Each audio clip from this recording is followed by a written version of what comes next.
नमस्कार, बुलेटिन में आपका स्वागत है। आपके साथ मैं हूं जीनत सिद्दीकी। प्रधानमंत्री मोदी आज पूर्वांचल दौरे पर रहेंगे। गोरखपुर में आज 3 बड़े प्रोजेक्ट का वो लोकार्पण करेंगे, जहां खाद कारखाना, एम्स और आईसीएमआर सेंटर का उद्घाटन करेंगे। गोरखपुर फर्टिलाइजर प्लांट 8,603 करोड़ रुपए की लागत से बना है। साथ ही पूर्वांचल को पहले एम्स की सौगात भी मिलेगी। इन 2 बड़े लोकार्पण के साथ गोरखपुर में आईसीएमआर सेंटर को भी जनता को समर्पित किया जाएगा। इस सेंटर के मिलने से जापानी इंसेफेलाइटिस, डेंगू, चिकनगुनिया, मलेरिया जैसी जानलेवा बीमारियों की जांच के लिए अब पुणे और दिल्ली पर निर्भर नहीं होना पड़ेगा। तो सुरक्षा व्यवस्था के सख्त इंतजाम है, खासतौर से नेपाल बिहार बॉर्डर जो है वहां पर। और 47 दिन में चौथी बार पूर्वांचल आ रहे हैं प्रधानमंत्री, तो आप इसे सियासी तौर पे भी समझ सकते हैं। सौगात के तौर पर तो हम बात कर ही रहे हैं। और सबसे महत्वपूर्ण गोरखपुर का खाद कारखाना, और हम एम्स की बात करें, बाबा राघव दास मेडिकल कॉलेज के रीजनल मेडिकल रिसर्च सेंटर जिसकी हम बात कर रहे हैं, RMRC, इसका लोकार्पण करेंगे।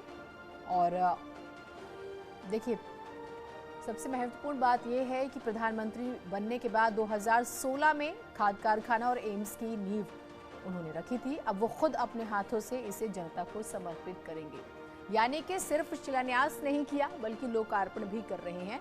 तो ये एक बड़ी उपलब्धि।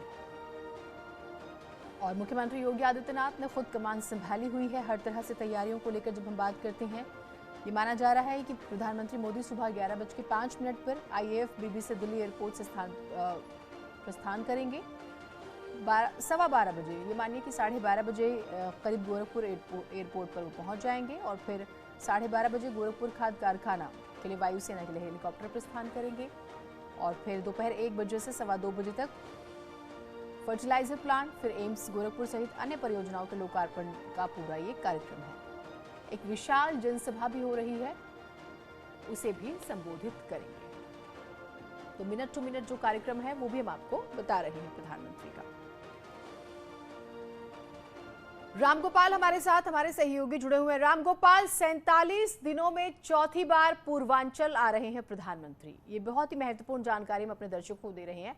आज का जो कार्यक्रम है उसके बारे में बताइएगा, क्या तैयारियां हुई हैं, क्या सौगातें मिल सकती हैं, जरा बताइए हमारे दर्शकों को।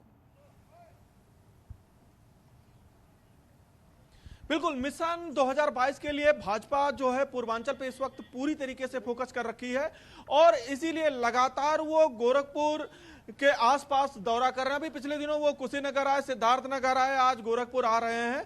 तो प्रधानमंत्री नरेंद्र मोदी आज जो है फर्टिलाइजर का उद्घाटन करेंगे। इसके उद्घाटन के साथ ही जो 1990 में कारखाना बंद था वो आज से चालू हो जाएगा, उस कारखाने से धुआं निकलना शुरू हो जाएगा। इसी के साथ एम्स का भी लोकार्पण प्रधानमंत्री आज कर देंगे। उस एम्स के सबसे बड़ा फायदा यह होगा कि इंसेफ्लाइटिस जैसी गंभीर बीमारियों से जो पूर्वांचल पीड़ित रहता था उससे तो निजात मिलेगा ही, सुपर स्पेशलिटी इलाज भी यहाँ पे मिलेगा। और इसका लाभ सिर्फ पूर्वांचल ही नहीं, पश्चिम बिहार और नेपाल के जिलों को मिलेगा। और तीसरा जो सबसे बड़ा तोहफा आज प्रधानमंत्री देने जा रहे हैं वो ICMR सेंटर का लोकार्पण करेंगे। इस सेंटर की जो कास्ट है वो भले ही 36 करोड़ हो, लेकिन ये आने वाले दिनों में पूर्वांचल के साथ साथ बिहार और पश्चिम बंगाल तक के लोगों के लिए एक मील का पत्थर साबित होगा। क्योंकि जब भी कोई महामारी आएगी तो उस पे ये रिसर्च सेंटर रिसर्च करेगा और वहां पे जो है क्यों फैला, क्यों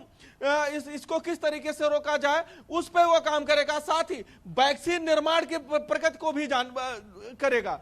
तो कुल मिला के आज प्रधानमंत्री का यह दौरा पूर्वांचल के साथ साथ प्रदेशवासियों के लिए एक बड़ा तोहफा है और साथ ही भाजपा की यह कोशिश है कि आज वो अपनी ताकत दिखाए। यही गोरखपुर, चूंकि मुख्यमंत्री योगी आदित्यनाथ का गढ़ है, 3 लाख लोगों को जुटाने की ये दावा कर रहे हैं। जो रैली स्थल है वहां पे 100 ब्लॉक बनाए गए हैं, हर ब्लॉक में 1000 से अधिक कुर्सियां लगाए, मतलब 1 लाख से अधिक लोगों को बैठाने का इंतजाम किया गया है। लेकिन आज से आधिकारिक तौर पे एक तरीके से पूर्वांचल में एक बड़ा शो करने जा रही है भाजपा और उससे ये संदेश देगी कि भाजपा का ये गढ़ अभी भी मजबूत है, भले ही विपक्षी लगातार यहाँ पे फोकस कर रहे हो। जी ठीक, ये वाकई बहुत इंपॉर्टेंट बात है। तभी 47 दिनों में चौथी बार पूर्वांचल। और हम ये देखते हैं रामगोपाल की, ठीक है आपको दिल्ली आना है तो उत्तर प्रदेश से रास्ता गुजरता है, लेकिन अगर आपको उत्तर प्रदेश की गद्दी चाहिए तो फिर पूर्वांचल आपका होना चाहिए। ये गणित सिंपल है उत्तर प्रदेश का। अब एक और चीज बताइएगा, ये सौगातें तो मिल रही हैं, प्रधानमंत्री का जो कार्यक्रम है वो कब तक पहुंचेंगे, ये जरा बताइएगा।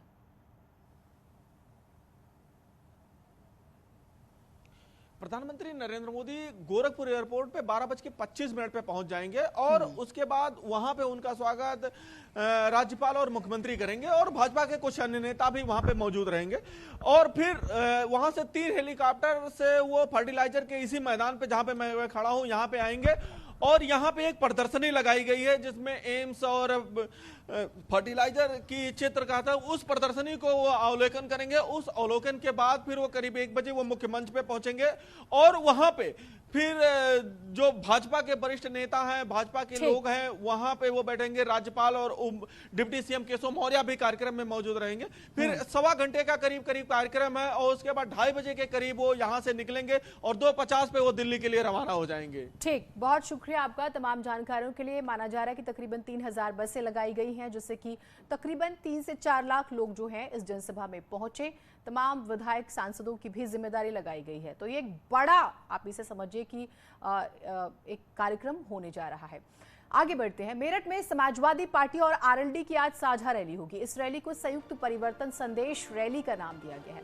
दोपहर 12 बजे से मेरठ के दबथुआ में रैली का आयोजन होगा और रैली में एसपी अध्यक्ष अखिलेश यादव और आरएलडी के प्रमुख जयंत चौधरी एक साथ आज मंच साझा करने वाले हैं।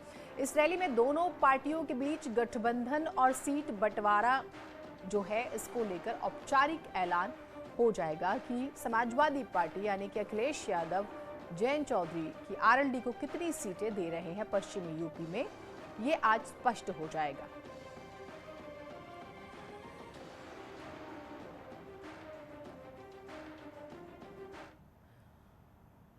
आज एक और बड़ी खबर रहने वाली है। दिल्ली में आज संयुक्त किसान मोर्चा की अहम बैठक होनी है सिंघू बॉर्डर पर और इसमें यह तय हो जाएगा कि आंदोलन आगे चलाया जाएगा, बढ़ाया जाएगा या फिर खत्म कर दिया जाएगा।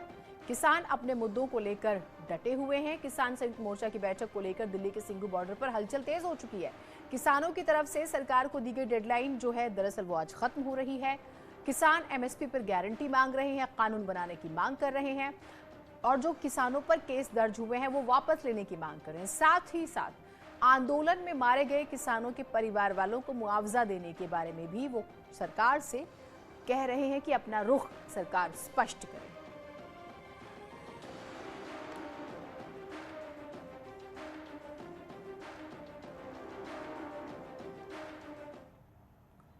पंद्रह दिसंबर से यूपी विधानसभा का सत्र शुरू होगा। कम दिनों का वैसे है ये सत्र, लेकिन इसमें लेखानुदान लाएगी योगी सरकार।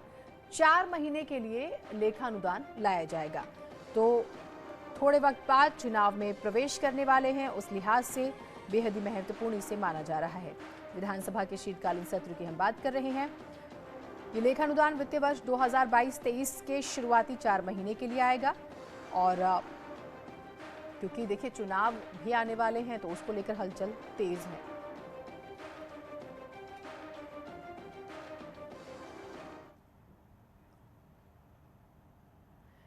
उत्तर प्रदेश में विधानसभा चुनाव में बीजेपी राम मंदिर को बड़ा मुद्दा बनाने की तैयारी कर चुकी है। प्रयागराज में बीजेपी की ओर से कई जगह होर्डिंग्स लगाए गए जिनमें राम मंदिर से जुड़ी 2 तस्वीरें लगाई गई। पहली तस्वीर में टेंट में विराजमान रामलला दिखाए गए हैं, जबकि दूसरी तस्वीर में निर्माणाधीन मंदिर का मॉडल दिखाया गया है। बीजेपी के इसी होर्डिंग पर अब सियासत तेज हो गई है।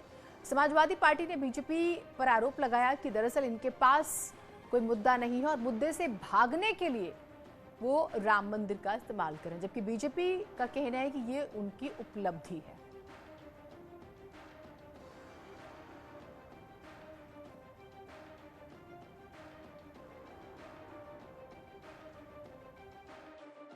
चुनाव आ गया है 2022 विधानसभा का उत्तर प्रदेश का चुनाव एकदम 2-4 महीने बाकी हैं। तो बीजेपी हुई अपने पुराने एजेंडे पे आ गई। हिंदू मुस्लिम पाकिस्तान, मंदिर मस्जिद शमशान कब्रिस्तान, इसके अलावा और तो कोई एजेंडा है नहीं इनके पास। विकास का कोई एजेंडा है नहीं, बेरोजगारी को दूर करने कोई एजेंडा है नहीं। के पास अब कोई मुद्दा बचा नहीं और भारतीय जनता पार्टी का शुरू से मानना था कि श्री राम मंदिर अयोध्या का जो मामला है वो भारतीय जनता पार्टी के लिए आस्था का विषय है और सर्वोच्च प्राथमिकता भी है और जिसको लेकर भारतीय जनता पार्टी लगातार, चाहे वो इलाहाबाद हाई कोर्ट में पैरवी हो, चाहे सुप्रीम कोर्ट में पैरवी हो। भारतीय जनता पार्टी के पैरवी का ही नतीजा है कि सुप्रीम कोर्ट से इसका इतनी जल्दी। काशी में बीजेपी बड़ा आयोजन करने जा रही है। इस इवेंट को भव्य बनाने के लिए बीजेपी कोई कोर कसर नहीं छोड़ रही है। प्रधानमंत्री मोदी खुद वाराणसी जाकर भव्य काशी कॉरिडोर का लोकार्पण करेंगे। 13 दिसंबर को पीएम मोदी काशी कॉरिडोर का उद्घाटन करेंगे।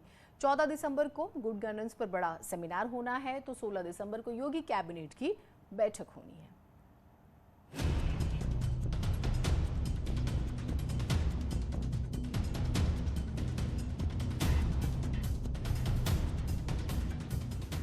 काशी कॉरिडोर के उद्घाटन के मौके को बीजेपी भव्य बनाने में जुटी है। 13 और 14 दिसंबर को बीजेपी काशी में मेगा इवेंट करने जा रही है।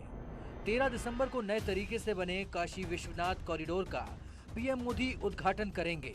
वहीं 14 दिसंबर को गुड गवर्नेंस पर बड़े सेमिनार का आयोजन भी होगा, जिसमें बीजेपी शासित सभी राज्यों के मुख्यमंत्रियों के साथ सभी दिग्गज नेता शामिल होंगे। इसके साथ ही 13 तारीख को काशी आने के लिए देश भर के 25,000 संतों को पीएम की तरफ से न्योता भेजा गया है। अनेक फैसले होंगे जो 16 तारीख को होंगे और पूरे कैबिनेट के साथ पूरे मंत्रिमंडल उत्तर प्रदेश सरकार लेकर के बैठेगी और साथ साथ 13 तारीख को जहाँ कॉरिडोर बना हुआ है उसका उद्घाटन सत्र भी होगा। उसके बाद ठीक 2-3 तीसरे दिन ये फैसला यदि होने जा रहा है तो बहुत बहुत साधुवाद और धन्यवाद होगा। और मैं समझता हूँ कि आस्था का नहीं, विकास के मुद्दे काशी विश्वनाथ से तय होंगे। देश के इतिहास में ऐसा पहली बार होगा जब कोई सरकार किसी मंदिर में कैबिनेट बैठक करेगी। योगी सरकार की कैबिनेट बैठक 16 दिसंबर को विश्वनाथ मंदिर में होगी। इस बैठक में सीएम के साथ ही दोनों डिप्टी सीएम केशव प्रसाद मौर्य और डॉक्टर दिनेश शर्मा के साथ ही अन्य मंत्री और अधिकारी मौजूद रहेंगे। आगामी विधानसभा चुनाव में सत्ता में फिर से वापसी की कवायद में जुटी बीजेपी का मास्टर स्ट्रोक भी माना जा रहा है, क्योंकि सरकार ने ये संदेश देने की कोशिश की है कि लखनऊ के बाद वाराणसी प्रदेश की दूसरी राजधानी है। भारतीय जनता पार्टी पूरी सरकार इस कार्यक्रम को पूरी शिद्दत के साथ, जनता का इसमें समावेश हो, पूरी जनता इसमें एकजुट होकर के इस कार्यक्रम को एंजॉय कर सके, उस कार्यक्रम में जुड़ सके, इसलिए एक भव्य आयोजन किया जा रहा है, भव्य काशी और दिव्य काशी, जिसमें अलग अलग प्रकार के कई श्रेणी के कार्यक्रम होंगे।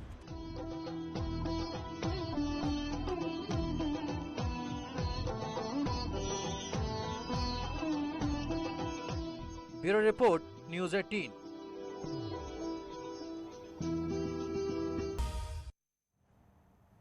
उत्तराखंड के ऊंचाई वाले इलाकों में बर्फबारी के बाद कुछ तस्वीरें सामने आई। केदारनाथ में भी बर्फबारी के बाद पूरी केदारपुरी सफेद नजर आ रही है। तो ये तस्वीरें हम आपको दिखा रहे हैं। कई इंच जो है बर्फ जम गई है कई जगहों पर। तो ये तस्वीरें हम आपको दिखा रहे हैं। सफेद चादर में केदारपुरी तब्दील हो चुकी है।